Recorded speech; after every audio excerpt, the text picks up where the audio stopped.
Hello, everybody. Welcome back. This is going to be session 2 of our live appearances. And this process here is just to walk you to the Mesa Fire Medical testing process. Exciting time for you all. We do appreciate that. Our goal today is just to inform you of our testing process so that you're fully informed and you kind of know what the next steps are going to be in the process. Yeah, we're very excited. We received over 1,000 qualified applicants for our process. So we're excited those of you joining us tonight, or if you're not able to watch live, this recording will be available in the coming days with a lot of great information. So thanks again for joining us. Yeah, so about that, so it's going to be available starting tomorrow because it is the end of the work week here in Mesa. So just give us a little bit of time. You'll be able to find it on our YouTube channel, Mesa Fire Medical YouTube. So if you want to review it, or maybe you got to tap out after so much time, you can come back and review the content. You will also find on our YouTube channel our first presentation, and there's a lot of information about the city and also the fire department that you can reference, and that's going to help you later on in our process, especially when it comes to oral boards and things like that. So remember that.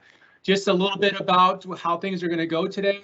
It is interactive, right? So we have our staff here on site, some fire personnel, and they're going to answer questions as they come in. And how you ask those questions is there's an icon in the right portion of your screen. You can tap on that, type in your question, and we'll try to get back to you as soon as we can. Yep, and we'll try to answer some of them live here as well as time allows during some of the breaks. And just as a refresher, my name is Mike Guardado. I am a fire engineer with Mesa Fire Medical. Right now, I'm currently working the recruitment and promotions position. And then I have with me Nicole with City Human Resources. Yes, hello everyone. I'm with the City Mesa Human Resources Office, and I've been working with Mesa Fire Department for about the past year now. And I will be taking the HR aspect of the recruitment, sending out all of those important communications. Some of you may have already checked your email a little while ago and gotten a very lengthy email with a lot of important information. So we're going to be summarizing that tonight, but want to send all of that out with my awesome team off to the side here that's helping with our question and answer tonight. We all collaborate to get you all that information and make it as seamless as possible for you through the testing process. And just so you know, there's a lot of resources available for you here today. Of course, we have fire personnel, we have city HR. We also have Elise Thistle, and she's with the National Testing Network. That's the exam that you guys are going to be taking. So she's going to be available here to answer questions and also give you some information on how to sign into and create an account and then pick your testing date. So we have them, but we also have some fire experts that are in the backgrounds here that'll answer any questions you might have. So this is your opportunity, and this is why we came to you, so that you can be fully informed. All right. So thanks for being here, everyone, and we'll go ahead and get started. So again, our objectives today is we're going to talk about the different stages of the testing process, right? So the first part was getting in your applications. Like Nicole mentioned, we're over 1,000. So it's always a very competitive process, and we just want you to do well. So with that being said, we're going to cover the written exam that National Testing Network is going to be putting on, the oral board interview, and also the Intern Orientation Academy, which is another part of our process. I mentioned before, Elise is going to help us with some question and answers regarding to how NTN works. And we're also going to cover meeting the minimum qualifications, because when we opened up the application, like in years past, we required that you had your EMT and your CPAT. But now we're giving you some time to get that done, and we're going to give you some information so that you have everything you need to be successful. Right. The sooner the better for that, but there is still some time, and that's really what we're going to highlight tonight for those of you who may not have one or both of those things that would be needed by later in the process. There is some time to still work on those, and we'll give you some good resources. Right. And kudos to you for doing it. You guys made the right decision. This is a 2-year list. We're going to be talking about that. So let's just get started. Some basic information. Everybody wants to know how many people we're going to be hiring off this list. Well, first off, 2-year list. So we won't test again until 2024. We expect to have 25 positions for our August Academy. Now, that is preliminary numbers. So don't be discouraged. You'd be like, oh, I thought you were going to hire a lot more than that. We might have some more. That is true. And I tell you what, every year we generally put on 1, if not 2 academies. So there's a possibility of 3 academies off this one list that you're involved with now. So you have something to look forward to. As I mentioned, it's also to fill academies, not just for 2022, but also 2023. And we are a growing department. We have new stations being built. We're also looking at new units being put into service. And then, of course, we're a 500-member department, close to that number. And we have retirement. So we'll be filling all those vacancies off this list up until year 2024. Yep, exciting time to be a part of Mesa Fire. Yes, it is. Mm-hmm. Okay, we're talking about meeting those minimum qualifications. The first certification that you're going to be required to present is the CPAT, right? And that stands for Candidate Physical Abilities Test. And why it's so important to have that certification is because if you get invited to the intern academy, you will not be allowed to participate if you don't have that certificate. So it's one of the things that you need to start working on now, okay? The good thing is there are resources out there. Now, this is a class that's usually offered at the community college level, but those classes are going on right now. You wouldn't get it in time if you did it if you went to a community college, Okay. but you have other options. The National Testing Network, again, that's the same organization that's doing our exam, also offers a CPAT. They have a Phoenix location. They have a lot of times available, so you can pick your time. You can sign up, do some practice tests, and go ahead and be timed for your certification.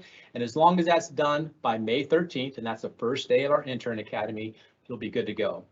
Also want to let you know that we do accept CPATs from out of state because it is a certification that's put on through the International Association of Firefighters. So it's one standard. So if you get it from another state, that's fine. It'll be good here. It does have to be valid. So you have to have it within 12 months from when you start your intern academy.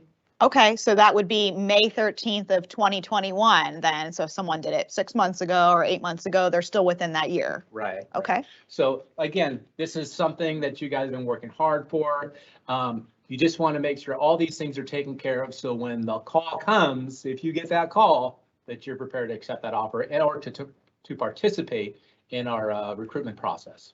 And I'm sure most of you are really excited about this and hoping to test and compete for the August Academy, the soonest one from this list. But we want to stress throughout these requirements. This is a 2-year list, as Mike mentioned. So if life gets in the way and you're just not able to make the time or get in the certification for whatever the reason may be, we want to encourage you to still participate in the written exam process, as we'll cover. That's really your ticket, your foot in the door to get on the list if you get a passing score. And then if you're not able to get those requirements right away, maybe it's not the right time for you, you get them in the next few months, you may be ready when you get the call, for the next academy for 2023. So don't be discouraged. It is a 2-year process. So we just encourage you to keep actively working towards those requirements. Good thought there. Okay, so that covers the CPAT. The next thing as a minimum requirement for the job offer is your EMT certification. Now, right now I've received a lot of phone calls about how do I get my EMT. The college classes have already started for this semester. But you have 2 options here in the Valley. Now, we know we have a lot of applicants that are out of state, and you might have some different options available to you, but there are schools that offer accelerated EMT programs. The ones here in the Valley are Unitech, and they offer a 14-day course. It's pretty intense, right? You got to go 14 days in a row. You got to be focused on the material that you're learning. So, but it's still something that's been done. A lot of our members have actually done that in the past. Okay. So it's something that you could definitely accomplish. The next is EMS University, and they offer the 16-day program and also an 8-week course that will be completed by the time that you need it. And that's at the time of job offers, the May 31st date.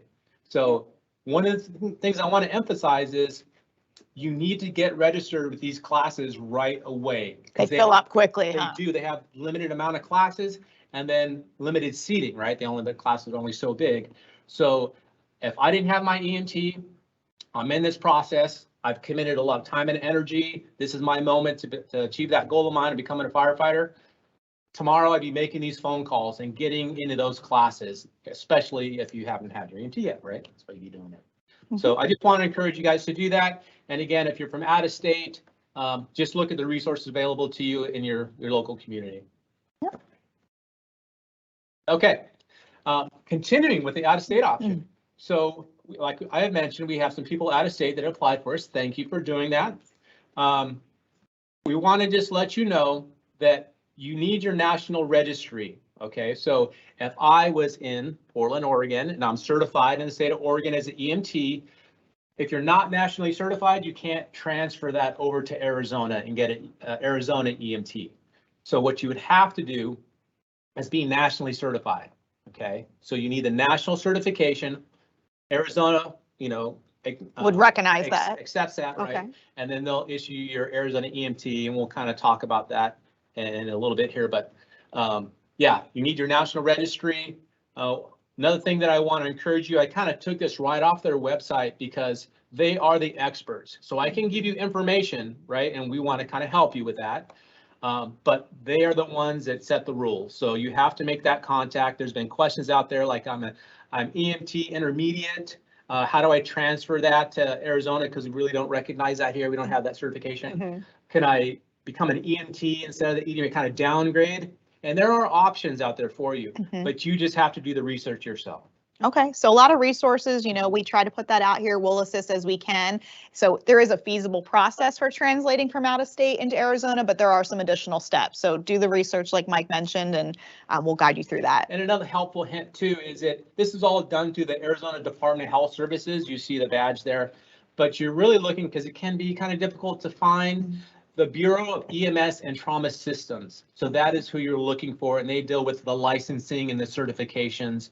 I also have a QR code up there with a URL link that goes to frequently asked questions, and it covers some of the topics that you might have coming from out of state. So look that up. All right. So let's talk about our testing process. Right? Yes. Our written exam, March 3rd. Is it today, March 3rd? Today is March 3rd. Right, so they already can start registering? Yes, yes. So some of you may have already checked your emails a little bit ago and received your invitations and all of that information that I referenced in the beginning. So the testing window is officially open through March 13th. So it's a pretty short window. It's going to be a fast process. So if you haven't done so already, we do encourage you following this presentation to go check your emails, make sure you did receive the one with the link that we're going to talk about how to access, as well as the lengthy one that came from me in Mesa HR with all the information in much more detail than we're going to be able to cover tonight in the interest of time. So that is the written exam testing window. Okay, awesome. And just to kind of add to that, if you didn't get the email, you couldn't find it, we always tell you to check your spam folders. And Good point, Mike. Yeah, in your junk mail. Just because sometimes, because it is a mass-produced email. Exactly. Find its way there. So look at those places first, and you probably will find it. Yep. So we got the written exam, which is going to be happening now. Next step of the process is the oral board interview, and set those dates aside, April 4th through April 15th. And you'll be able to schedule your own time, but it's first come, first serve. Yes. So you'll probably hear us say that a lot tonight about the importance of doing things early and first come, first serve for that reason. So there's going to be a lot of things, whether it's scheduling your written exam components or scheduling an interview if you advance to that, or the intern academy. It is all in that order. So if you have limited scheduling availability, you've got a lot of things to work around in your own schedule, the earlier you do it, the better. So you have more choices for those components. I'm telling you, when I went through my testing process, which has been a little bit of time ago, but everything was a date that you got. They scheduled your time. They scheduled the written. There was no range of dates to pick from. Oh. So this is very user friendly. So. Yeah, that's what we're trying to do. And especially with the written exam in particular, as we're going to explain, those of you who may have tested with Mesa before may be familiar with the process that we've done for many years, Mike, as you recall, where it was one day, one time, you had to be there in person, no exceptions. And so it was difficult for folks, especially if you're coming from out of state and whatnot. So that was one of the reasons that we looked into doing this type of process, including virtual components and expanding the window so that we can give more opportunities to individuals. Okay, so written, oral board, and then the intern orientation. And here are some dates. So May 13th and the 20th, May 14th and the 21st, then May 15th and the 22nd. And the reason why it's written that way, and we're going to talk about it a little bit later, there'll be a lot of, covering the same topics just so we get our message across. But it's just going to be either a Friday, Saturday, or Sunday consecutive weekends. Right. So you do either 2 Fridays, 2 Saturdays, or 2 Sundays. So it's a 2-day thing, and you would pick a pair of them to do and have that experience. Okay. And then the exciting time is conditional job offers. Yeah. Again, this is when my EMT is going to be done. I already did my CPAT because I went to the intern orientation, right? So May 31st, and of course that's tentative, right? So we'll give or take around them. Yeah. That's going to be pretty close to when you're going to see those calls going out. Firefighter Recruit Academy is anticipated to be about mid-August. So if I were you, Mid-August is a warm month. I would start preparing physically and acclimating and keeping up my fitness because it is going to be challenging to be in turnouts in August. Yep. Even May here in Arizona, as for that intern orientation, which we'll get into, is an outside physical event. So yeah, the sooner the better, and just getting practicing and ready for that mindset. I can tell you firsthand because my academy started in August as well. And it was firsthand experience. Firsthand experience. Be ready to go. Okay, so let's talk a little bit more about that. So the written exam, what is that all? All right, so as we mentioned, this year is going to be different than in years past. So we're having it hosted by National Testing Network, otherwise known as NTN. And so, as I just mentioned, it's going to be different than in the years past where it was the one-day paper and pencil type of exam. This is going to be a video-based two-part exam, and it's going to be comprised of what's called Fire Team. That's the name of NTN's proctored video-based exam, and then the public safety self-assessment through NTN. So that Fire Team component that's approximately 2 hours and video-based is something that is proctored, meaning that it is monitored whether you're doing it virtually from, say, your work or home, which we'll talk about that option, or whether you're taking it at one of NTN's nationwide testing centers. It is a monitored process. So similar in that sense to going to like the convention center in the past for a paper pencil test. The PSSA, the Public Safety Self-Assessment Part 1, is not proctored. So what that means is it's something that you can take pretty much anytime, anywhere where you have internet access, not on a mobile phone and not advised to take on a tablet, but say a computer or laptop anywhere, you know, could be weekends, middle of the night, because it's not monitored. That is a 60-minute exam. And we want to stress that both of these are required for Mesa's process. So Fire Team as well as PSSA Part 1. Our expert, Elise from NTN, is going to talk more about those and the registration in a little bit. But for now, just want to stress that that testing window of March 3rd to the 13th is when you have to either complete those or transfer scores if you have taken one or both of those within a certain period of time, which we'll cover tonight. Okay, so the importance of getting those in there. And then one of the questions that we've gotten in the past, if folks have tested with NTN, they have also the PSSA Part 2. That is a test that Mesa is not using for our process. So if you have a score for that, it doesn't need to be submitted. It won't be considered. And if you haven't taken it, you don't have to. Okay. Okay. All right. Good info. All right. So more info about the written exam here. So you should have already received that invitation. As I mentioned, those went out late this afternoon. So you should have received 2 emails, one from me from the City of Mesa that's very lengthy, got a lot of details and step-by-step instructions, and then one, a very abbreviated email from Do Not Reply, National Testing Network. And that one is the one that actually has the link unique to you to actually sign in and either register to test or transfer the scores like we're talking about tonight. So that link, again, is unique to you and your email address. It can't be forwarded or shared with anyone else, someone who didn't apply or missed the test invitation window. It's only for yourself. So if you didn't get that, as Mike mentioned, check your spam or junk folders first. And then if you still didn't, we'll have contact information provided as well for NTN so that you can reach out and we can reconcile where that may have went. Okay.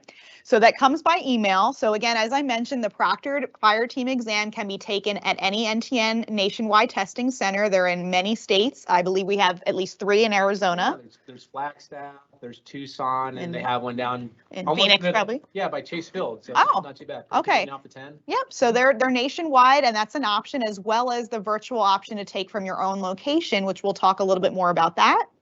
Again, the unproctored PSSA Part 1 is taken online from anywhere on a private computer. And want to stress to our candidates that the City of Mesa is actually paying for the cost of all the candidates taking the test or transferring scores. So there is 0 out-of-pocket costs for the candidates in this process. Wow, this sounds like a great organization to work for. It is. It is. So we want to make it as inclusive as possible. So when you go in to do that registration, you will be able to bypass the payment, and it will be taken care of for that during our testing window.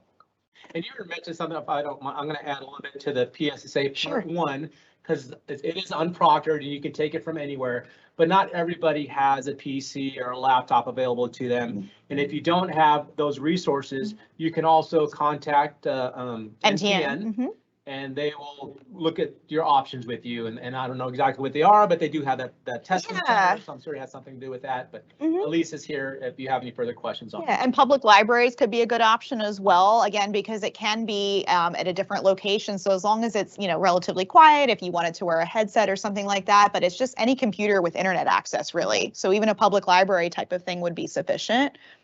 On that. So again, the name and email address need to have matched. Hopefully everyone read those directions from the application period. If you didn't, it's okay. We'll work through it and you can still check that out. So you can go to your governmentjobs.com account, which is where you applied for Mesa, and you can check in your profile to see which email you used on your application. And then when you go through the NTN link, what your profile is there, and they should hopefully match. If they don't, there'll be an opportunity to get that reconciled so that you're able to still complete this. Any issues, of course, reaching out to NTN and we'll get it taken care of.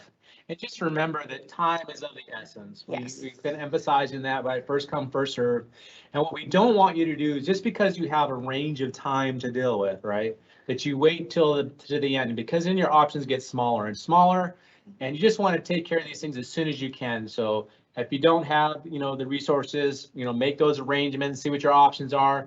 If you're not sure, if you use your middle initial and your email address for the city, and maybe you have a previous NTN account, you can't remember, 2 years ago when you set it up, if they're the same, go in there as soon as you can and make sure everything is ready to go. Because you don't want to do this right before you're ready to take a test and sign up for a date, and then the information isn't lining up. So just be proactive with that. Exactly.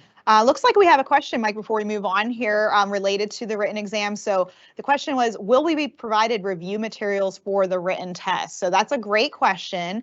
Actually wanted to cover for that there is not a specific study guide for this written exam, whether it be the fire team or the PSSA. So we're going to talk more about what those components are, and I think that'll probably make more sense.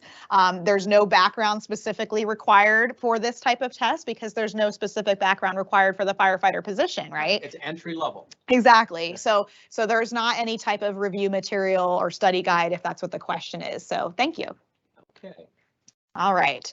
So again, stressing that testing window, March 3rd through March 13th, that both of them have to be completed by. So when we say both, it means both. Right? So you may be wondering, okay, well, what happens if I forget to do the other one, or I only did the one and ran out of time? You would not be able to continue in Mesa's process. So again, encouraging folks to start early, as Mike mentioned, to take care of both of those and make sure you get a score, whether it's a transfer of a score you already took or taking the test now in our window, but both of them have to be fully completed by March 13th in order to be eligible to continue in Mesa's process. Just so you know, you could have got 100% on the fire team exam and you are sitting pretty, but if you did not do part 1 of the PSSA, you are no longer eligible. So you will get the information reminding you to take the PSA part 1. Just get that done as soon as you can. And if you're, you don't have to take your fire team exam before the PSSA. Exactly, it's very flexible. Yeah, so you have a lot of options there. And again, we want you to be successful and not be disqualified because of a simple error, Right. So just get all that stuff done. Yeah, start early and don't be discouraged if you log on and notice that all the testing spots are full in your particular area. That can happen. They are adjusted in real time, so additional slots are open regularly. So you want to just keep checking back, refreshing often, and we will be accommodating to. We know that there's going to be a lot of people trying to do this, especially early on. So just bear with the system. We will be monitoring that and offering more spots. Okay. So did we talk about the 1-year testing and transferring scores? No, good point, Mike. So that is a question we get often, especially if you're familiar with NTN and you may have tested before, is do I have to go through this again? I already took fire team in the past. So the way it works with NTN and transferring scores to agencies like Mesa Fire, if you've taken the test within 1 year of our testing window, which again is March 3rd to the 13th, then you actually can transfer your score, your valid score from fire team or PSSA part 1 or both, if you've taken both, to us without having to take it again. And again, that's still no cost to you. So Mesa will cover the transfer fee. So you have that option. If you want to retake the test again, you also have that option too. So if you got a score and you think, hey, I could do better on this, that is an option to do. So let me ask you this, Nicole. Let's say I'm going to try to get better than my 82 I got last time. I think I can do better. And I get a 78.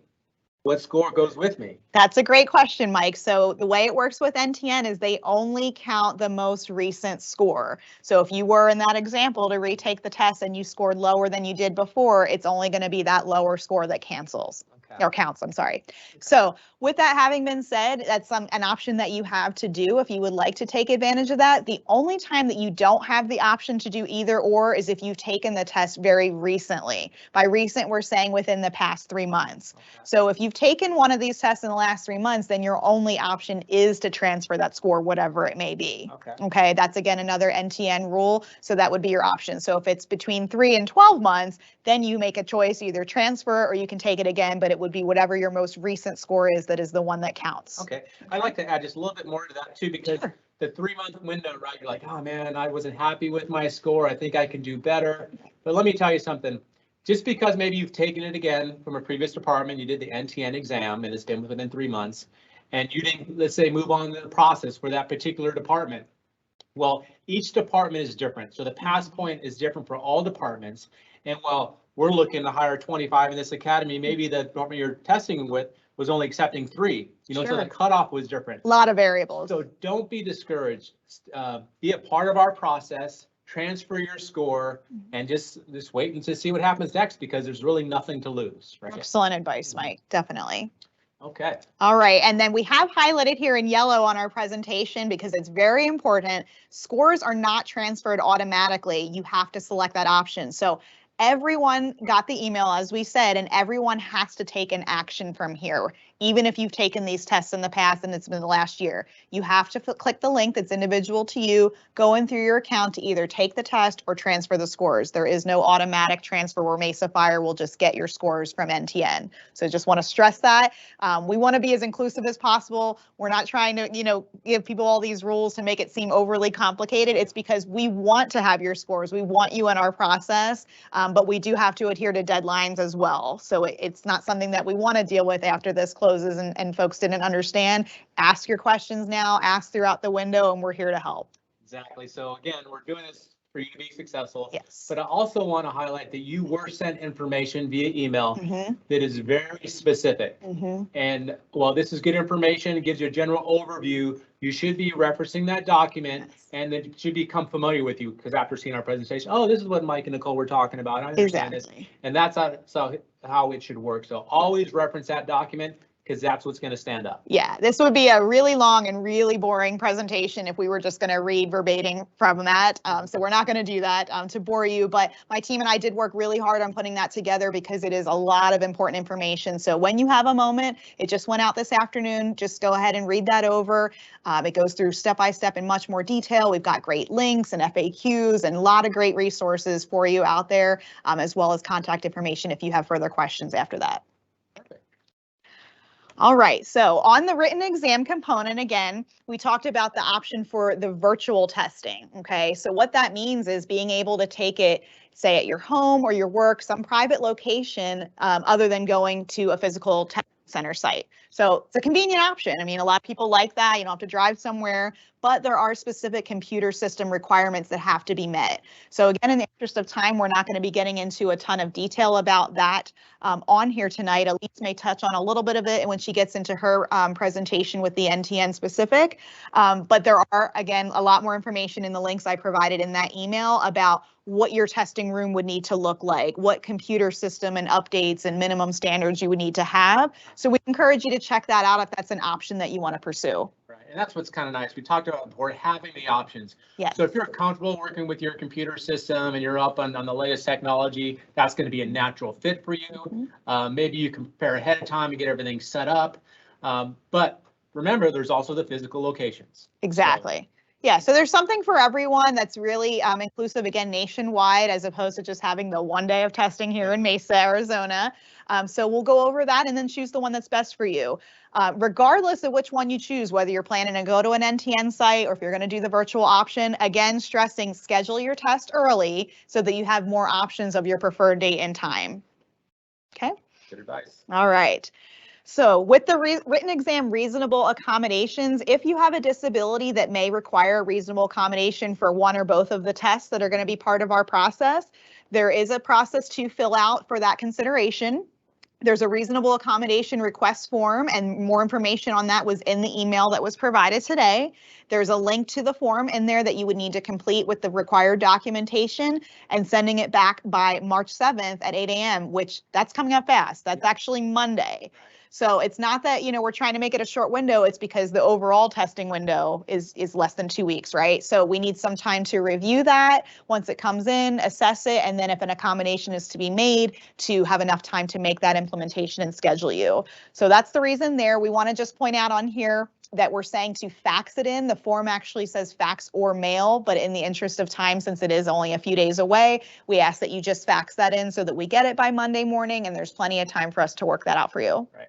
And there's another thing that I just want to bring up to you is that if you're going to ask for reasonable accommodations, they don't want you to schedule an exam. So you have to submit that form, because then they're going to work with you on scheduling a date and time so that we can accommodate your needs. So just know that going into that process, if you fit within that category. All right, moving on to the preference points for the written exam. Preference points are awarded according to Arizona statute for certain individuals such as veterans, disabled persons, and those groups. It is, again, similar to the accommodation process. There is documentation that is required for that that would be verified. So a question we get a lot of times with preference points are, how are they added to my score? Where does that come into play? The way it works is they're only added to your passing score. So it looks like we actually got this as a question, so I'll cover that now, is what is that minimum score to pass the written exam part of Mesa's process? And at this point, that is not yet determined. That will be communicated to all the candidates when you get your final score on March 24th. So that email, you will actually get your individual score, and it will tell you what the minimum passing score was to be on the eligible list for the 2 years. Okay, so with the preference points, once that minimum's been determined, let's say the minimum was a 70, everyone who achieved at least a 70 or better, if they have the preference points eligibility, they would get added to that 70 or better. If you got a 69 or lower, your preference points would not be added. Okay. So the way those would be uploaded, and Elise is going to actually show you this in some more detail this evening, those actually go directly through what's called your NTN candidate account. So it's not something you email in manually. Going through that link in the login that we're going to talk about tonight, there's a document uploading section, and that's where you'll actually upload whether it's a DD-214 or some other type of documentation for your status, and that will go in there for our review and consideration. So a couple of things with that, with the NTN system limitations, 2 things. One is, want to stress that we are actually only reviewing documentation for preference points. So the system will allow you to upload any kind of document, say in a PDF file, okay? But we don't want you to upload things like a resume, a cover letter, an EMT cert, that kind of thing. They're not going to be viewed. Those type of things, if they're collected, would be later in the process. So please don't email or try to upload them. It's only for preference purposes to do that there. The second thing I want to point out is that deadline. So it's 8 a.m. on March 10th is when we would need that documentation uploaded by, to again allow sufficient time for review and consideration. The system will allow candidates to continue uploading, again, any type of document after that, but they are time-stamped. So what that means is we are only going to be considering those that are uploaded by that deadline of March 10th at 8 a.m. So we will be reviewing that. If you do something afterwards, or if it's not a document that's appropriate for here, it just is going to be disregarded, and we wanted to make sure that candidates knew. And let's face it, it is important to follow instructions, right? Sure. I mean, this is a testing process. Keep that in mind. So you can't come back and say, well, I put my CPAT certificate when I downloaded my preference points, right? And then you show up on May 31st in Intern Academy, you don't have that certificate when we ask for it. And you're like, well, I downloaded it there. Well, that's not when we asked for it. Great point. You wouldn't have it. And so that would be a problem for you. So just, pay close attention. Again, you're going to hear this information 2, if not 3 times. The information has been sent for you. And just be detail oriented, have this stuff prepared. And that also goes on to mention, if you need reasonable accommodations, or you're eligible for the preference points, again, tomorrow is when you get that paperwork going so that you have it on hand and you're ready to submit it by the deadlines. Absolutely. All right, so what will I be tested on? That's probably the question on everybody's mind tonight, right, Mike? So again, it is two parts to Mesa's written exam component of the process. So the fire team, as I mentioned, that's the proctored video-based exam. It covers sections human relations, mathematics, reading, and mechanical reasoning. And we're going to talk more about those in a little more detail tonight. That's about a 2-hour time test overall. And then the PSSA Part 1, the public safety self-assessment, is not proctored. As I said, you could take it online from anywhere for 60 minutes. And it's one of those statements are going to be read to you, I think it's about, and then you're going to be asked to make a quick answer of a judgment on how you would assess to that statement. And we're going to break this test down for you so you really have a good understanding of, how the test is going to be when you actually start doing it. So this is just kind of an overview. And also to mention, 120 minutes for an exam, 60 minutes for that. That's the maximum amount of time. So if you're going through these questions fairly quickly, your time should be shorter. So don't be intimidated by the amount of time required to take these tests. Right. And again, that's why they are broken up into the different parts. So you could take them on the same day, but you don't have to take them on the same day, and you don't have to do one before the other. Right. So again, the one that's scheduled, maybe you schedule that, 5 or 6 days from now, but you have time this weekend to go online and do your PSSA and knock that out. That's totally fine. Others might do it the other way around. So either is appropriate as long as you have a score for both by March 13th. Yeah. And just to clarify, it's the fire team or the PSSA Part 1 that you can take at different times. You can't break apart the fire team exam. Good point, Mike. All at one time. Yep. Again, just to be real clear with you guys.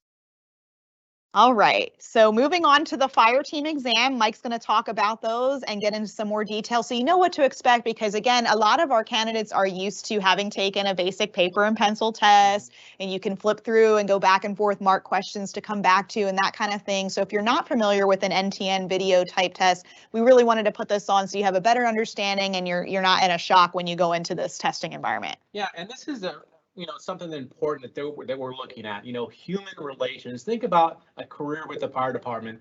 We're constantly interacting with the public, whether it be a 911 call, an emergency, you're even just at the grocery store doing public education. We're in constant contact with the public. So knowing that you can handle yourself in the public and handle different situations, how you would react, that is important to us. So that is what the human-based relations part is all about. And that's a 60-minute test, like you mentioned, and it'll give you scenarios. You'll have a certain amount of time to respond to that scenario and how would you react. And really, these are the type of questions that are common sense to you. Right, your instinct. Your instinct. That's why it's a really brief time that they have to answer. It's not meant to be overthinking it. Right, and you should always think about how would I handle that situation. Now, how am I expect to handle that situation? Because again, we're just trying to get to know you as an individual. And the test is set up such that it is for the profession of a firefighter, because that is real life, right? Yeah. Mike, you're making, split-second decisions. You don't have time to overanalyze a lot of time, I'm sure, right?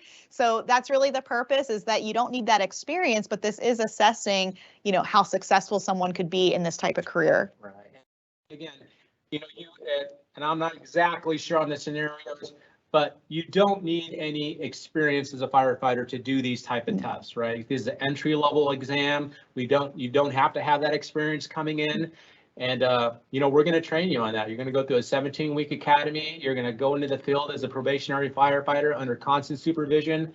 So, you're going to get that training. Don't worry about that. But for the purpose of this test, no previous experience is required or needed. Okay, so mechanical reasoning. This is one of those things that's important to us here in the fire service, of course, because we want to understand that you as an individual understand concepts, right? So we have a picture up here, and this is our technical rescue team doing some training, and this is how it kind of relates to mechanical reasoning, is that we use these rope systems and pulleys and mechanical advantages, right?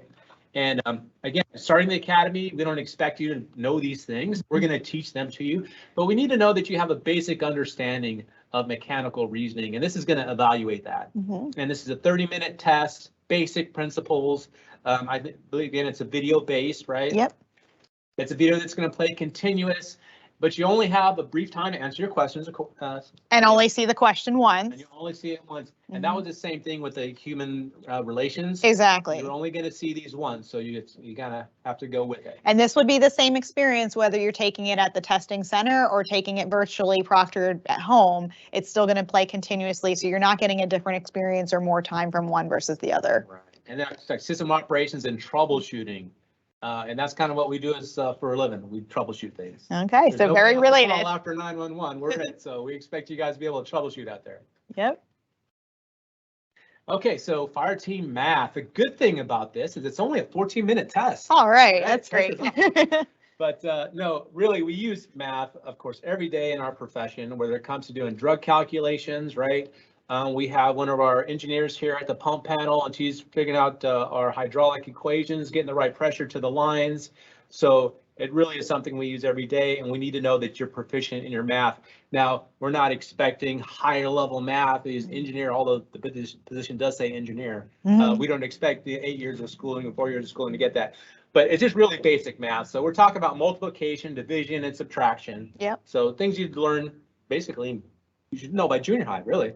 Yeah, it's just basic things. And, you may not have thought, like, I didn't realize, firefighters use math or how they would use that in the job. I thought they pull up to the fire and put water on it and that's it. And there's actually a lot of behind the scenes stuff that now I've gotten to see having worked with you guys with those calculations and the water pressure and the different hose lengths and all those kind of things. So it's pretty cool. But again, that comes back to the test and why that is a component, because it is part of the job.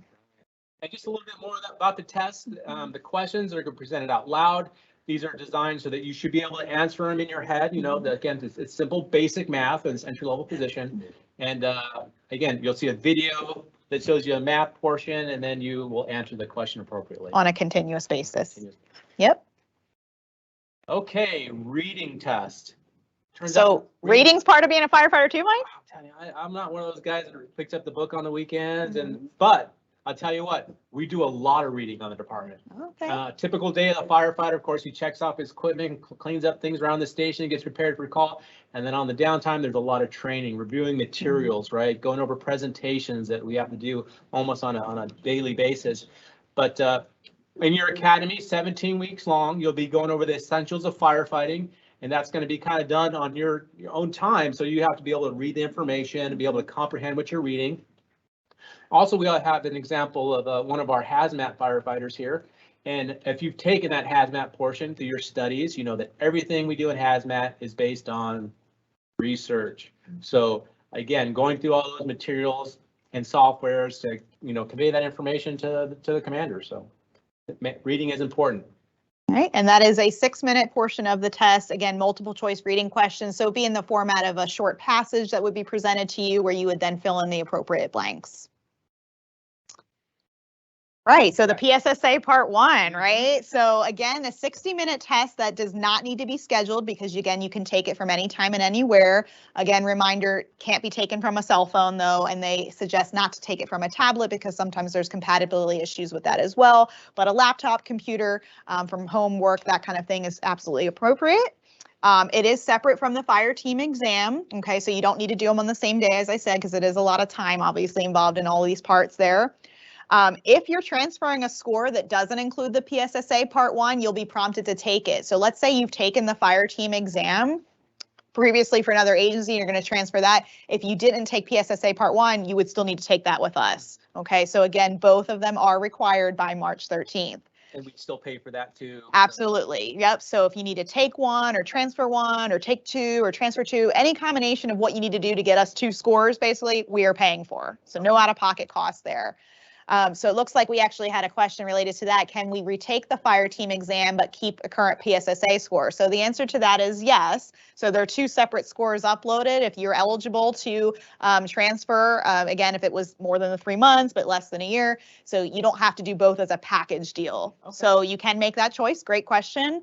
Elise can answer more of those in more detail. But yes, if you're eligible to transfer the score, you can do them on an individual basis. Okay. And what this, the part 1 is what it measures is impulse control, integrity, and social awareness. Again, one-on-one contact with the public. Integrity is huge as part of our profession, right? We're being called into people's homes. A lot of times they're transported off scene and we're left with their personal belongings, right? Impulse control, because we come across a variety of different patients, right? And just know that us as firefighters, as professionals, we're going to do the right thing. And just, be able to control our emotions. Okay. All right. So again, everyone's hot topic, I'm sure, for tonight is the scoring. So when will I get it? What's the minimum pass point? All of that. So to give you some information, and again, much more is provided in the email from earlier this afternoon. Both the fire team and the PSSA Part 1 are scored by NTN, okay? You're not going to get your score immediately for either one of those. So whether you're taking it at home or at a testing center, you will not get a score displayed. Part of the reason for that is, as Mike touched on earlier, every agency scores and weighs scores and components differently in their evaluation for that. And so that is the reason it's not just displayed on there at the time. What you may get as far as an instantaneous thing is a performance feedback, it's called by NTN. And that's something that's more aggregate data showing maybe how you tested compared to other individuals around the same time, you know, overall in a certain area. And it kind of just gives that more general feedback. So that may be helpful for you, but we want to stress that we don't want you to overanalyze or read into that of whether that means you passed or failed with us or get discouraged and not want to continue. Just take that for what it's worth and then wait for your official score from us. That would be my best advice. So that's going to come from me, from City of Mesa HR, by March 24th at 6 p.m. Arizona time. So that email will be your final score after that's assessed and how every component is weighted for Mesa, as well as your eligible list status. So what that means is what's the minimum score, right? Since we said we don't know what that is right now, but that will be listed in that email. So you'll know what was the minimum to get on the list. And if you did get on there, what was your score and where you stand on that? And if you were unfortunately below that minimum and not going to be on the list for the 2-year process. Okay. So you'll get all of that information. Don't be discouraged by the performance feedback. Just wait for that official content from us. Again, the minimum passing point will be in that on March 24th as well. And then the candidates who are invited to the next step, which is the oral board interviews that we'll explain a little bit later tonight, that information will also go out to you on March 24th. And you'll get detailed registration instructions on how to do that and the next steps if you are one of the candidates selected for that. Okay, another reason why your email and information needs to be spot on, because that's how you were communicating, right? Yes, check it often and pay attention to the details. Okay. We had a question that came in. How can we know our current score if we already tested? Great question. Well, I know we have Elise here that can speak about that on an expert level. Yep. But I believe you can reference it on your account. Yes. So she's going to actually do a demonstration of that in just a couple minutes. So that'll be really helpful. It has some screenshots so you know what that looks like, but that will actually all show up in your candidate account and she'll be able to touch on that. So you can see if you have a current valid score, if it meets the requirements like we talked about where it's less than a year of our window, it would display there and then you can see what it is. And then if it's more than the 3 months, but less than the year, it would give you the option to either transfer or take the test again. Okay. So all of that. Great question. Good question.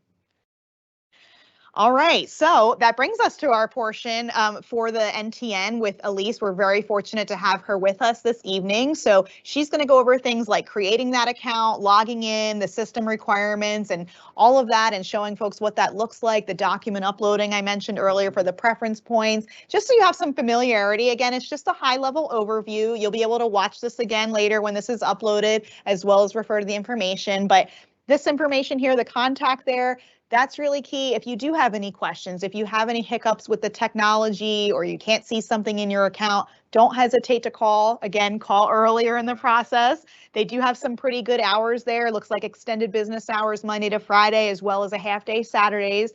But Sunday, March 13th, that's a Sunday. So again, another reason not to wait till the end when offices are closed and there may not be any assistance available to you. Start the process early in case there are any things that come up.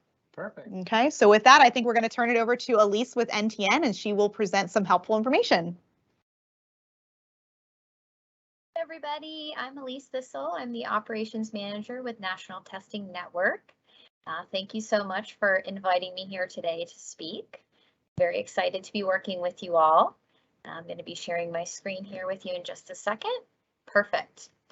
So as Nicole and Mike mentioned, I'm just going to go over a high-level overview of the process for how to use that lovely invitation you just got this evening and how to register for an NTN account if you don't have one already. If you do, how to transfer your score and how to schedule your exam. And then we'll also do a few quick helpful tips and then some Q&A at the end. So the first kickoff is the invitation, which again was sent out this evening. So I know many of you received it because I saw folks were already starting to schedule your exam. So great job. As we mentioned, scheduling early is key. So the email did come from do-not-reply@nationaltestingnetwork.com, which, as Mike mentioned, does tend to love spam folders. So if you don't see it right away, go ahead and check your spam folder. You do want to use your same email address that you used to apply to Mesa for your NTN account. So as you're creating those NTN accounts, make sure those emails match. If your email does not match and you already have an NTN account, just go ahead and contact NTN and we can get that updated for you. But here is a screenshot of what the email looks like, and you can see there's a nice blue link right in the middle. That's what you're going to click on to go ahead and get the process started. And the first step in the process is actually scheduling that exam. So just again, to reiterate what we were talking a little bit about before, you do have lots of options here, which is great, and that's what NTN always strives to do. We have over 165 test centers across the United States. We're represented in 34 states and Washington, D.C. So depending on where you are, there's most likely a test center very close to you if you're looking to test at a physical test site. If that's not for you, we also have our virtual proctor option where you can test online from a computer at home or from another secure location. And the third option would be for candidates who already have an NTN account, who've already taken the fire team exam.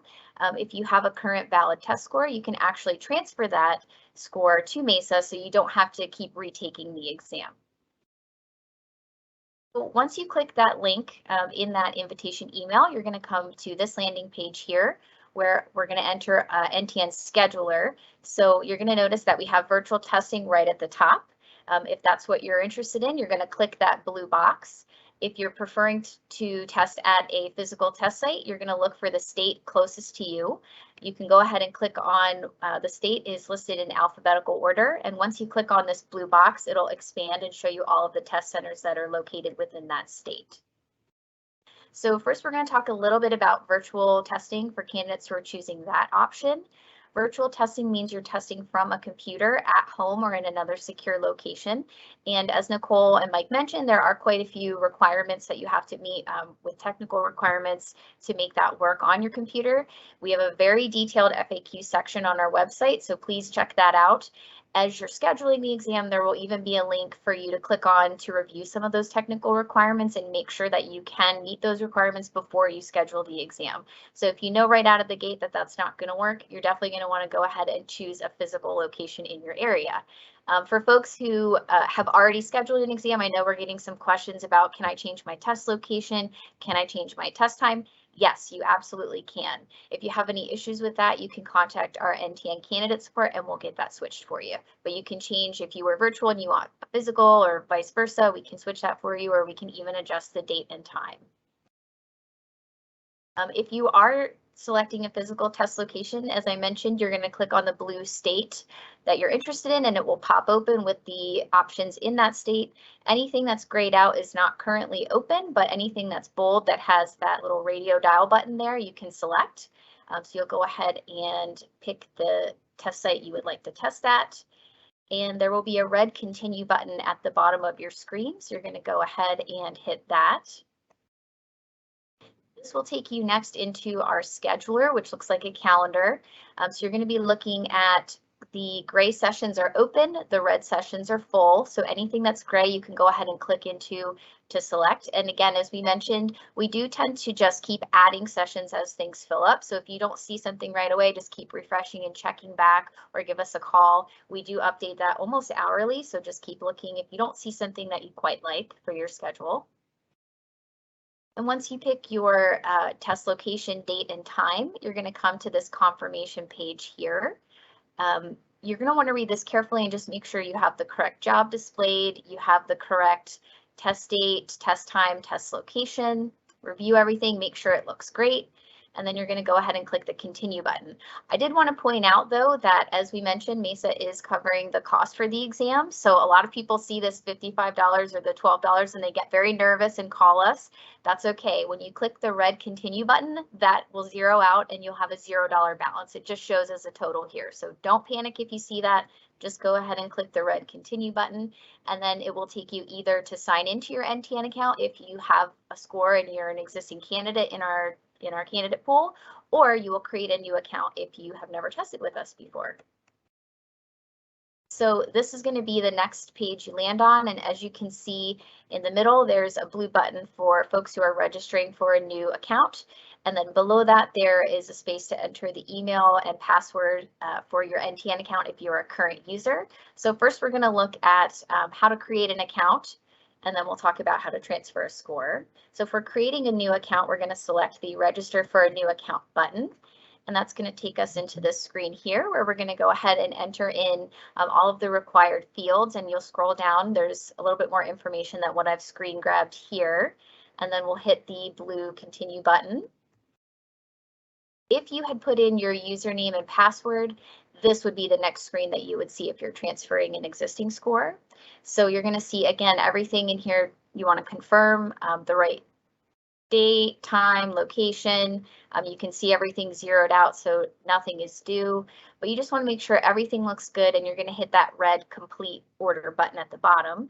And as a pro tip, for those of you who are registering on your cell phone or on another mobile device, that's totally fine, but just be advised that sometimes the way that the screen displays, you can't always see that red complete order button, so you may need to scroll down a little bit more or resize your screen to see it. We do have candidates who don't hit the complete order button and they think that they've booked the test and it hasn't actually finalized, so just make sure you definitely hit that button. And once you hit that button, you're going to get this lovely screen here that confirms everything. It'll show your orders complete. It'll give you a transaction number. It'll tell you when your test is scheduled. You'll also get a receipt emailed to you, which is really great, and keep that handy, and especially if you're testing at a physical test site, it might come in handy when you show up. But once you see this screen, you are confirmed and you're all set to go. And you will receive a reminder email before test day reminding you of the exam. For PSSA, as Nicole and Mike mentioned, that is not scheduled. You can take that either, as soon as you schedule the proctored fire team exam, you'll be able to take the PSSA Part 1 at any time. And you will get a reminder email every day until you complete that as well. So nobody should forget to take it, because we really want to make sure you get all of these things done so you are considered for this process. So that's a very high level overview with screenshots of kind of what it's going to look like when you go in to register. And I'll mention it again at the end, but of course we have a lovely candidate support team who's available. You can call us, you can email us, you can live chat with us, and we can get you through the registration process. Helpful tips for you. You don't want to wait to schedule your exam. You want to arrive 30 minutes early, even if you're taking the exam virtually. And I do want to remind everybody that virtual exams are in Pacific Standard Time. If you're testing at a physical test site, that is in local time. If you're testing virtually, make sure you go ahead and review all of the virtual requirements before test day, just to make sure everything is ready to go and you can meet the requirements to take the exam. And then, of course, make sure you bring your government issued ID and make sure that that name matches what's in your NTN account.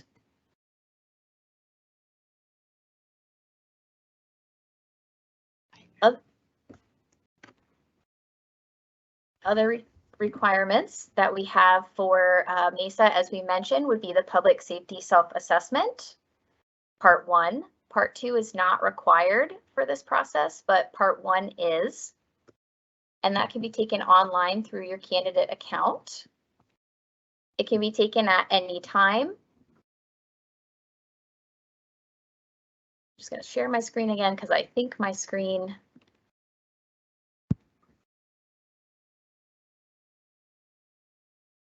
There we go. Are we back? Lovely. Okay. I think my screen got kicked off. So public safety self-assessment, PSSA Part 1.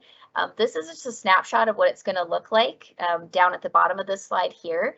When you go into your candidate account, right on your landing page, you're going to see this displayed, and there's a red button that says click here to start PSSA Part 1. So just as a heads up, once you click that button, PSSA will start. You can't pause it and walk away. You need to sit down and take it all in one shot. And so you're going to want to give yourself about 60 minutes to get that done. If you do encounter any issues while you're taking it, please stop right away and contact us at candidate support. If you continue taking the test, we won't be able to help with that. But if you stop right away and call us, we can go ahead and help you get that reset. And then the last part that we wanted to talk about with you was the preference points uploader. So if you are eligible for preference points, as Nicole mentioned, you're going to want to upload that through your NTN account, and that's going to be in the same spot where that PSSA button was that I just showed you. So you're going to go ahead and select the preference points documents from that drop down that you see right there. That's exactly what it's going to look like in your account. You'll choose the file that you wish to upload. It does have to be a PDF file, so you'll go ahead and upload it, and then you'll be able to confirm it uploaded, because once you have documents uploaded, you'll actually see them all in a list, and you can view them, edit them, delete them, change things out. As long as you do it by the deadline of 8 a.m. on March 10th, those will be reviewed for consideration. And then again, we do have a fantastic candidate support team, very lovely people, very excited to help you. If you have any questions, you can feel free to give us a call. We do have live chat during business hours as well. And you can also visit our website. We actually have a submit a ticket option, and then we can talk with you back and forth via email. And again, our hours are Monday through Friday, 6 a.m. to 5 p.m. PST, and then also on Saturdays from 6 a.m. to 12 p.m. And that's in Pacific as well.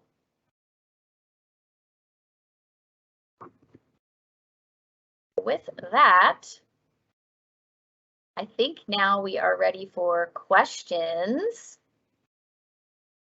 Yes, I think, Elise, we do have a question of someone. I scheduled a test, but I didn't get a confirmation email. Did not get a confirmation email. Okay, so first step always is checking the spam, of course. If you didn't get the confirmation email, I'm concerned that we didn't hit that little red button that we talked about that sometimes hides from people if you're doing it on a mobile device. So you can confirm that the test is booked in your NTN account. It'll show on the left-hand side, there is a link that you can click to show scheduled exams. So you can check in there to confirm if it did schedule. You can also call us and we can check for you, but I definitely would confirm either looking in your account or calling us just to make sure, because you should get that email if it's not hiding in your spam. Thank you, Elise. I think another question was, we're getting a lot of candidates that are trying to schedule and it's saying all the slots are full. So it looks like we're getting a lot of early interest, which is great. So I think you mentioned more will be added. So do you have an idea when they can expect that? When should they check back? Yeah, I'm going to add some more as soon as we get out of this. So check right back after this. Okay, another question came in. I sent over my scores, but didn't get an invoice. So they transferred scores, but didn't get an invoice. So you don't have to pay to transfer the scores. So you shouldn't get an invoice. You shouldn't pay anything. If you mean like a confirmation, which I think that might be what that question is. Again, you have a section in your account on the left-hand side that will show apartments I've applied to, and you should see Mesa listed there. If you don't see them, please contact us and we'll make sure that we get them added for you.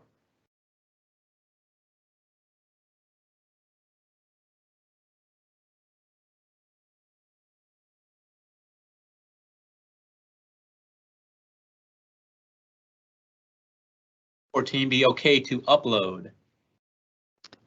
So as far as what type of documentation, it's explained in much more detail in the email that was sent. It does include for the veterans points, I believe, don't quote me on it because I don't have it in front of me, but it talks about the character, length of service, and the discharge, I believe. So I don't know exactly which form that is, but as long as it meets the requirements that's listed in the email, then that's the type of document we would need. So I would encourage you just refer back to that. Okay, and another question for you, Elise. How do I see my PSSA 1 score? So we actually don't display any scores for Fireteam or PSSA. When you click on your view scores, again, that's on the left-hand side of your candidate account, you're going to see that you've completed all of the PSSA, and it'll show you that you've completed all the questions, so you can feel secure that everything was done, but it's not going to display a score. It will just show that it's completed. And for somebody had also asked earlier when Nicole and Mike were talking about how to see a score. So NTN doesn't display the score. We display the performance feedback. That's a really nice graphic that will show you what kind of percentile you fit into with other people who've taken the test. So you'll be able to kind of get an idea for each component of the test, how you scored, but we don't show a specific percent score. Most agencies actually communicate the score directly with candidates, or they publish a list to candidates. So that's usually how candidates are receiving their numerical score. So you'll just see the performance feedback and the PSSA one completed when you're looking in your account. So Elise, I'm sorry, I might have misstated that earlier then. How would someone make the decision then on whether they want to transfer their score or take it again? Are you saying they would need to refer back to their previous communication from another agency? Like, how would they know how to make that choice? Yeah, they could do that. Great question. Or when you're looking at their performance feedback, you're going to see, for example, if you scored in the top 10% across the board or in most of the components, you probably don't need to retake the exam. But if you're scoring in the bottom 10% on multiple components, you might want to consider retaking the exam so that you have a more competitive score. So you could look at the performance feedback to help make that decision. And if you're right in the middle, you might want to retake that just to kind of see if you can get back in that top 10% to be a little more competitive. But yes, if you did receive your scores from another agency, you can use that as a barometer as well. But again, keep in mind every agency, like we mentioned, does have different pass points. So, you know, what's considered passing for one agency might not be for another. So that's something to think about as well. That's why we show the performance feedback actually, so you have a better idea just in terms of other fire candidates, how you're scoring versus just looking at a flat number that doesn't really have a lot of meaning when departments do different weights and different pass points. All right, I think we have time for just a couple more questions because we do have some more content to cover as far as the rest of our testing process. So we'll cover a couple more here, and then Elise is going to stay on and assist with answering some questions through the Q&A chat, which is great. So thank you so much for that. But one of the questions we did get was, if you take the exam virtually, is it similar to when you take a CPD that you can get disqualified very easily if you do too much movement? I'm not familiar with that type of test.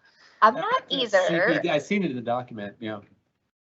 I'm not familiar with that either, but no, I mean, we do have some basic rules, like you can't have other people in your testing room, right? We have to make sure people don't come and go. You can't have anything on your desk. So it is monitored. We do have a live proctor watching you the entire time, and we're watching your computer the entire time. We really would only disqualify somebody and end your test if you were like obviously trying to print a screenshot or record the test, or you had other systems running in the background and we would ask you to turn them off.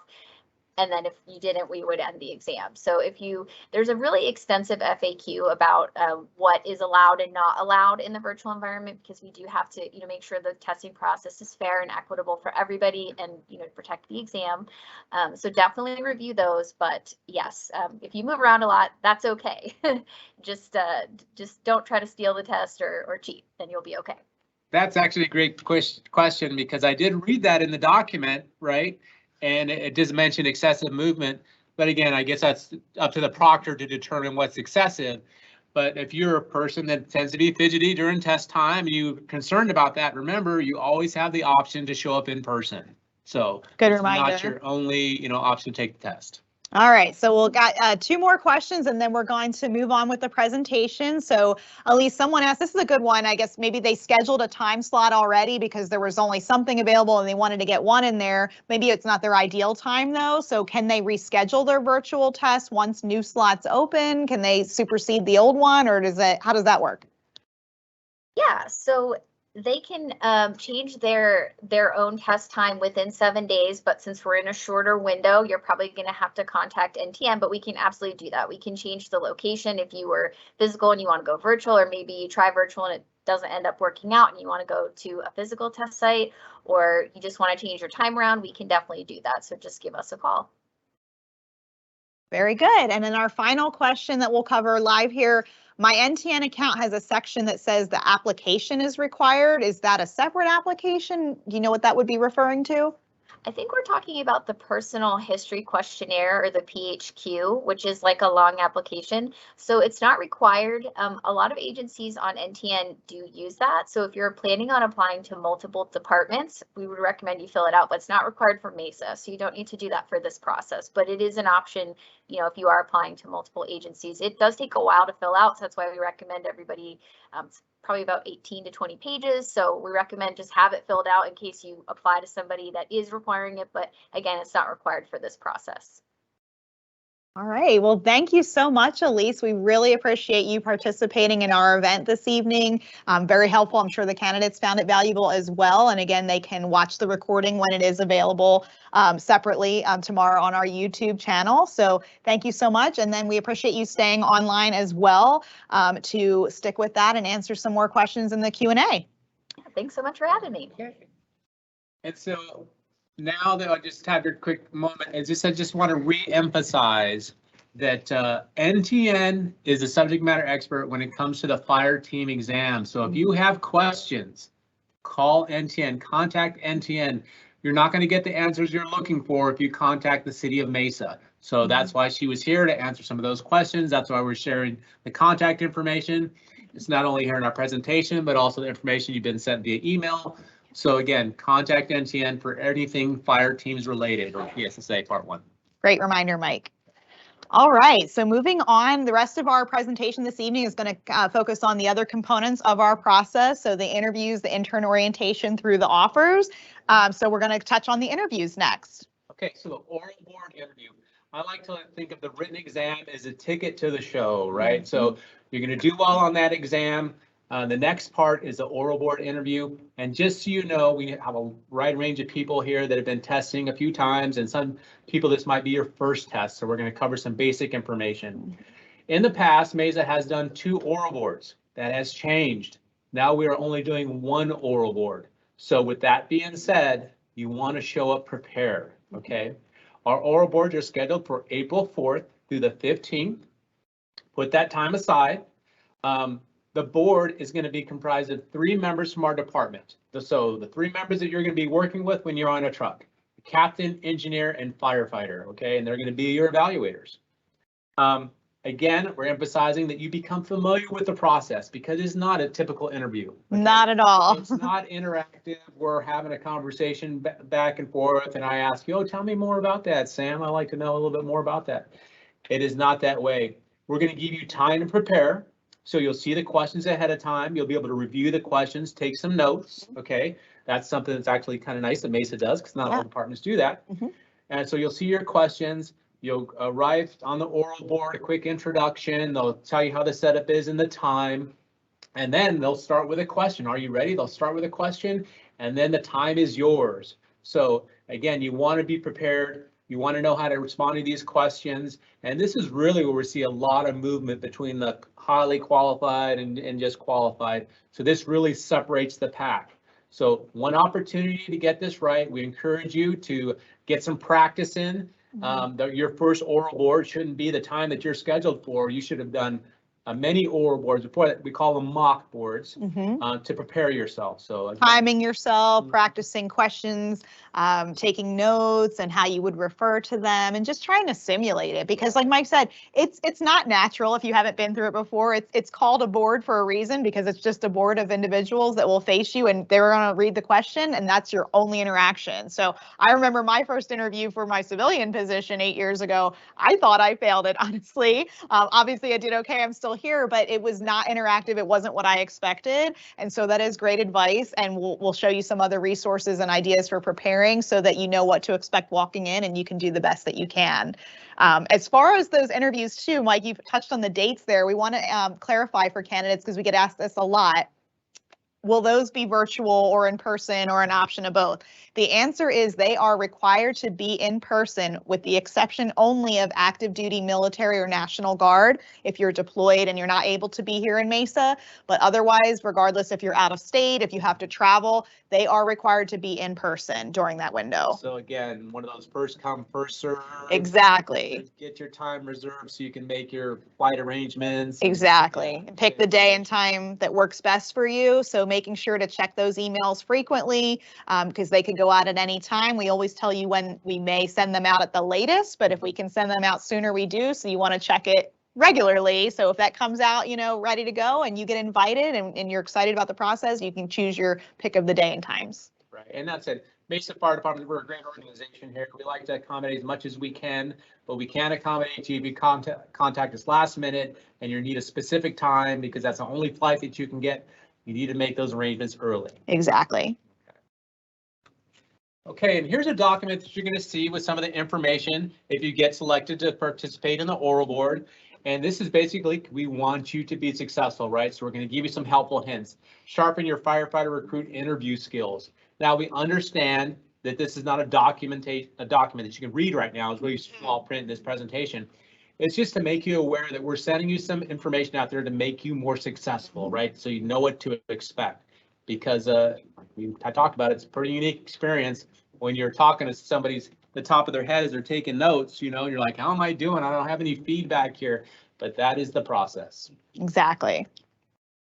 Okay, more about the oral board interview. So it's like, well, what do I need to know? What do I need to talk about? First off, this is just an opportunity for us to get to know you, right?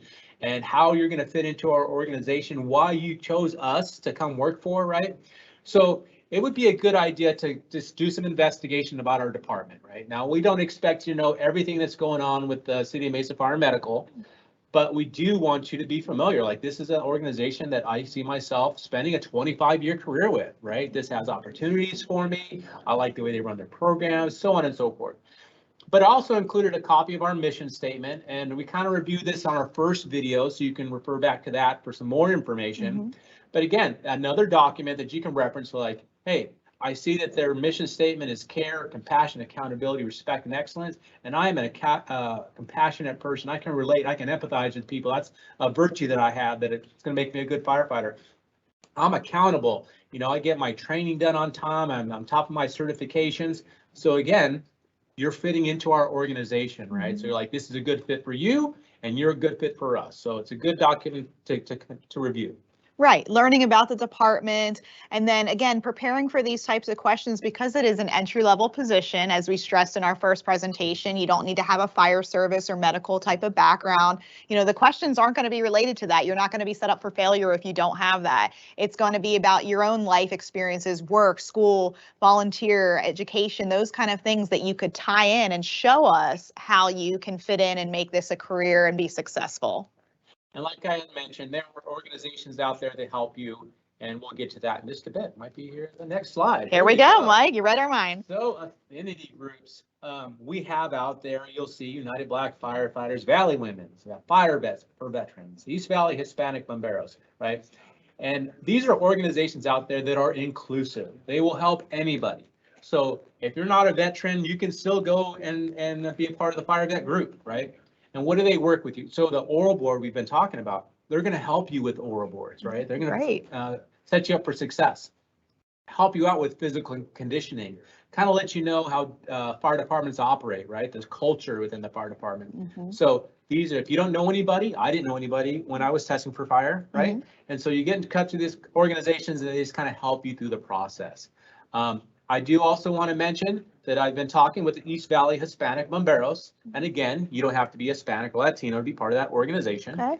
They're going to help anybody, but they're working on putting on a interview workshop. It's going to take place in March, in the later part of March, which is perfect timing for oral boards, right? They're coming up just in a few weeks after that. So something you want to put on your radar. We have QR codes. You can take a screenshot and reference it later. You can also find these organizations via social media. And again, it's as easy as, hey, I saw you guys on the presentation, the live presentation, and I really would like some help with my interview skills. And they're going to invite you down, open arms, and give you the help that you need. And this is one of those things that you get what you put into it, right? So they'll have a lot of resources, but you have to take advantage of it. When it's time to do a practice oral board, you volunteer to do that, right? You don't let those opportunities pass you by. Exactly. And thanks for sharing that, Mike, and educating me today. You know, I didn't realize that these were open to all different groups, that you could be welcome, even if you're not necessarily part of one of these particular areas. And so that's great to hear that they're welcoming and open arms to everyone who's just interested in the fire service. That's really what it's about, and helping anyone take advantage of those resources. That's also important to us because diversity is important to our organization. So we want good representation within our workforce. It represents our communities. So these organizations assist us with that, right? So they do encourage Latinos to become part of the firefighting profession, and that's how that all ties in.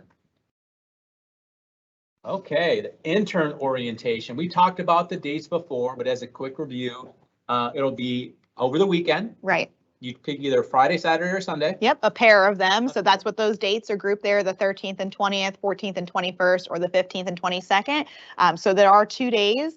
It is encouraged highly, as Mike will touch on why to go, but it's not required. And you may be wondering, wow, it's tough with my work schedule or traveling. You know, if I can only do one of the 2 days, you know, is it worth them to still do? Do you want to touch on that? Yeah, so absolutely, right? So I would highly encourage you to participate. We want you to go to both events because there's going to be different activities on the different days. But we understand we have a lot of out-of-state candidates, or, you know, people do have plans, right? If you can only make one, make that one, right? I would say make at least one, right? Because this is an opportunity for us to get eyes on you, see how you're performing, how you work with others, right? How do you take instructions? How do you problem solve?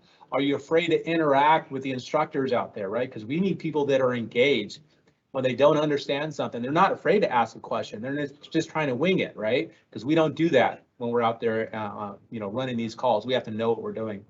So, yeah, you just want to go out there. You want to at least attend one session. We highly encourage to.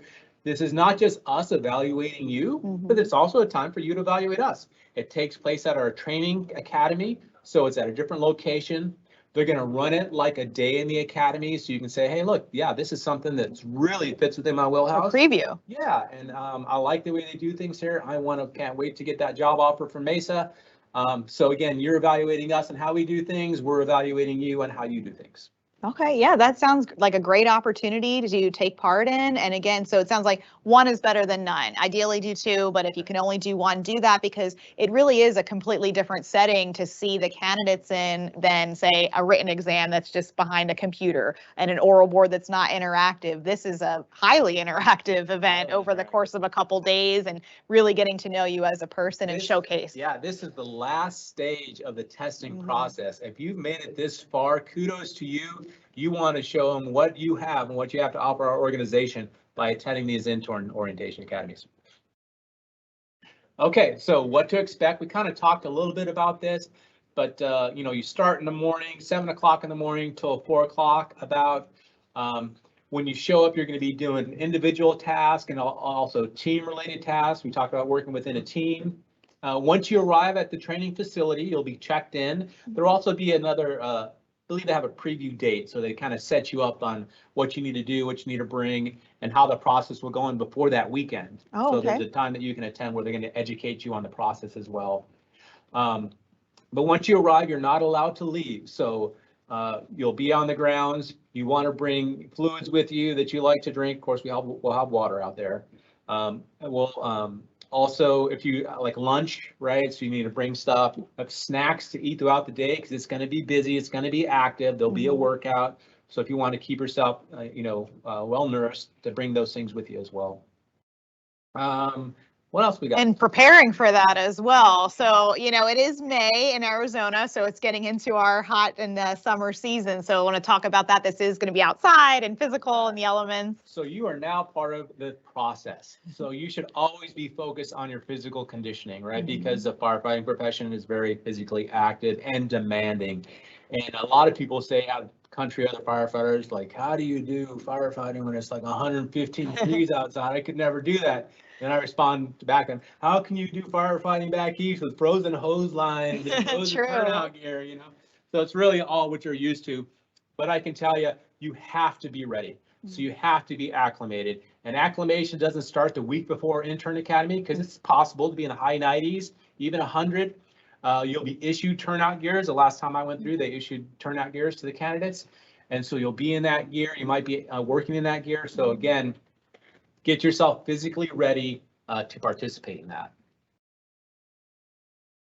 All right, Mike. So Here we covered a lot. We're nearing the end of our presentation tonight. So we hope everyone's found this really helpful. So a couple reminders to frequently check the informational posting that's on our mesaaz.gov/jobs page, and that will continuously be updated with all of the information in real time, as well as the information that was in the detailed email sent out this afternoon. So that's all the updates, important communications, scheduling, all of those things we touched on tonight.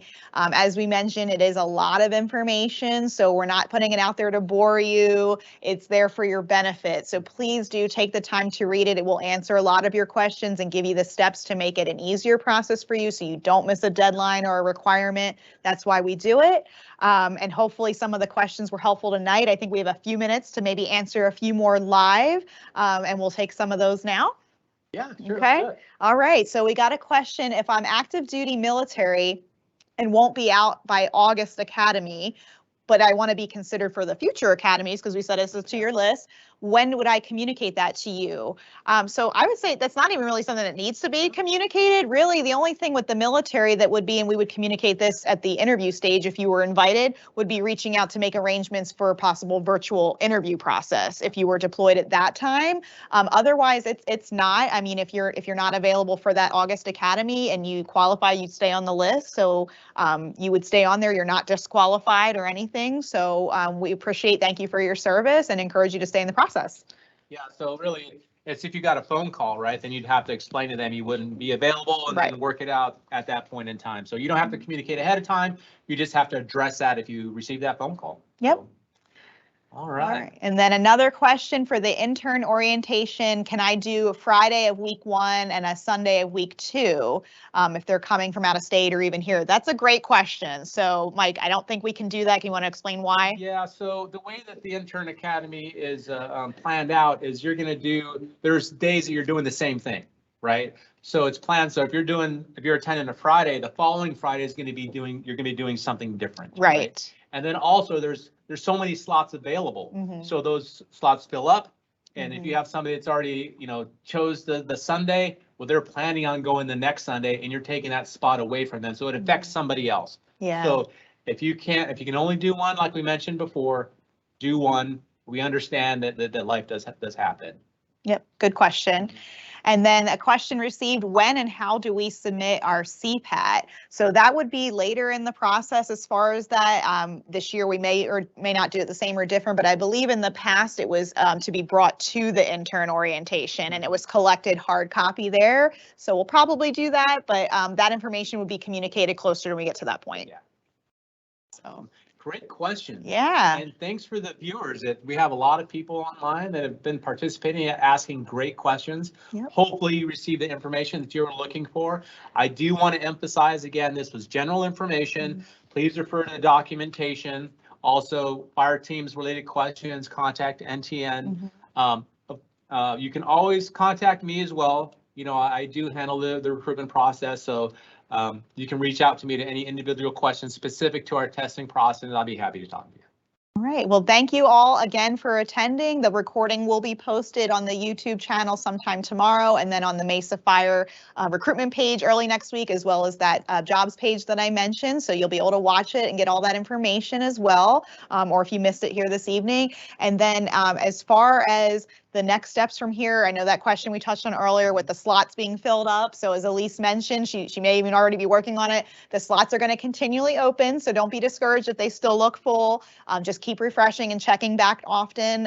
Thank you for scheduling early and checking. So we're glad everybody's doing that. A lot of excitement already, but they will continue to open so that everybody will have the opportunity that they need. So. All right. Good luck, everybody. Thanks for logging in. Thanks for joining. Good night.